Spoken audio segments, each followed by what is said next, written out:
One of the biggest challenges that digital nomads face is whether to leave their stuff back in wherever their home is, which is typically like another continent or ocean away, or whether to just drag everything around with you, which is obviously a super big hassle. It makes you dread going to the airport for travel days. And so me and my friends, without even comparing notes on this, all just kind of organically started doing pretty much the same thing, which is setting ourselves up like a little Continental Hub. One of the big benefits, obviously the big benefit of this is just the simple fact that you get to have both the benefit of having access to your stuff sort of in whatever continent you happen to be in, but then also that you get to not have to drag it around, which depending on your travel frequency and like, you know, how strong you are at lugging around different stuff, can be a pretty big burden. So treat your luggage like it is a supply point rather than just like a thing you need to drag everywhere. So basically the way it works is there's a couple different ways that my different friends have done it. One of them, he just keeps a suitcase at our buddy's house. And all of us originally, oh yeah, that's important. We were all originally living in Korea for quite a long time. So we speak some of the language, we know people, different stuff like that. Now that's not necessary, that's not 100% necessary for the strategy. Although, let's face it, it makes it a little bit easier if you're if you're more familiar with the place. But basically, that's pretty cool. So basically the way it works is, you know, if you're a digital nomad, more than likely you're from, you know, the US, Canada, somewhere in Europe.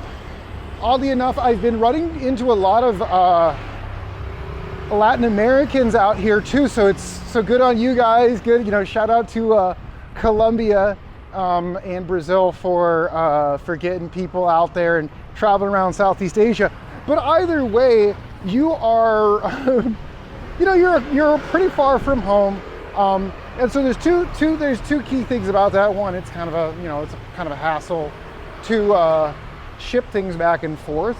But two, in terms of selecting where you actually want to set your hub up, you want to pick a major international city that would basically be like the main place you would go to, that you'd have to connect a flight through to get back home anyway.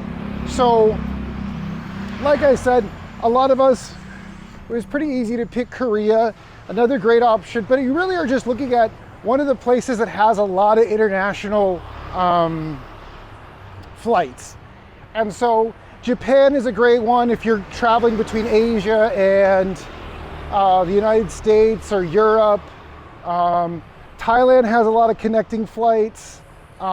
Places that are probably not going to be as good are going to be places like, you know, Jakarta, Ho Chi Minh, like those places. While they're great to hang out in, they're just not geographically and economically connected enough to where they're going to have a lot of international flights from, you know, whatever quarter of the, you know, Asia you find yourself in back to whatever your home continent is.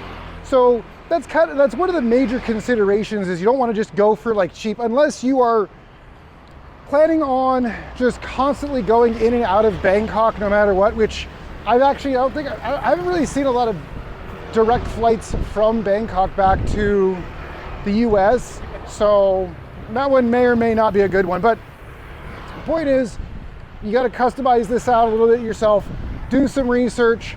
One of the other really huge consideration is you need to think the whole purpose of setting up yourself like a little Continental Hub is so that you can you have flexibility. You are not tied to like, oh, I have to go back there at this time or something like that.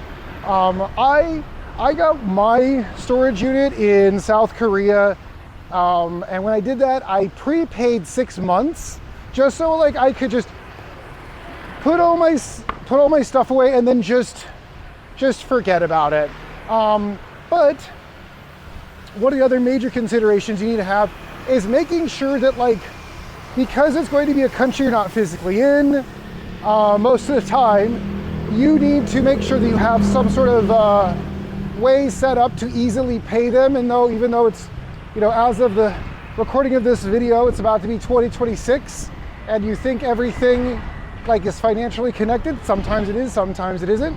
And so, not sponsored by this company, but I use Wise for doing a lot of international transfers. Even in Korea, even though I have a Korean bank account, I end up just using Wise just because it's a little more transparent and easier to access. So, not sponsored by them, but if they see this and they want to send me an affiliate link, open to that. But otherwise, when you're picking this, basically you just want to think in terms of just little items that you either think you won't need, but you don't want to leave all the way back at home. So, you're willing to take it on that first international flight abroad and then just stick it in there. Or if you find yourself with extra, as you're traveling around, and I do this all the time, as you're traveling around, you find there were things you thought you were going to use that you just aren't. That you're, week after week, month after month, you're bouncing around, and there's like a certain item of clothing or certain electronics or just whatever it is that you're just really not using. Or maybe you buy something that's basically a replacement, but maybe it's something that you don't necessarily want to get rid of. So, just so you don't have to make the choice between like throwing it away, shipping it all the way back to like somewhere really far away, and also there's a chance that maybe you will need it, you can always just ship it back to wherever your little hub location is. So if you already have a country where you know a few people that like you and trust you and are willing to do you a favor, maybe you can just ship a small item back to them. It's also good that when you're picking out some sort of storage company, that you find out whether they're willing to accept packages directly from you, so that you can just send it straight to them. Otherwise, you'll probably just end up holding on to whatever it is until the next time you get to go back to that place. Then just pop in, put the stuff away, and then you're all squared away from that.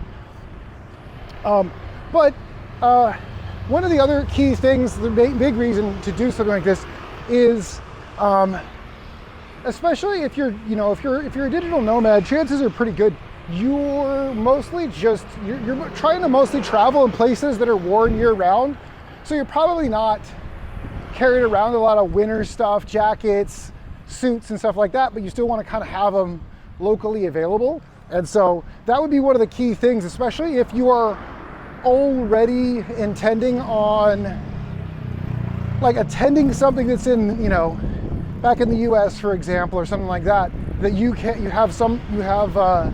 like in my case, if I were going back to the US, like I know I'm gonna pick a flight through Seoul anyway, and I'm probably gonna hang out there for a few days just to catch up with friends. So while I'm there, I would just grab whatever I need on my storage unit, resort packing of stuff I probably am not going to need while I'm in the US, and then just move on from there, do whatever I need to, and then reconstitute and come back through Korea and then go on to whatever third country. And it's just sort of another little strategic tool to put in your belt that gives you a little more flexibility, a little more options, which is really the whole point of this channel. As I've said, in some of my other videos, I've been living abroad for 13 years. I've traveled to over 40 countries.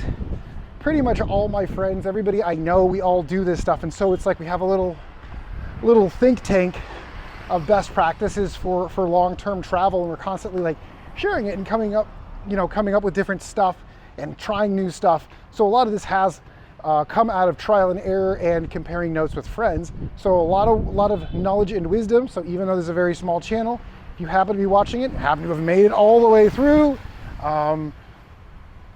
best thing you can do is hit subscribe and then click on another one of my videos.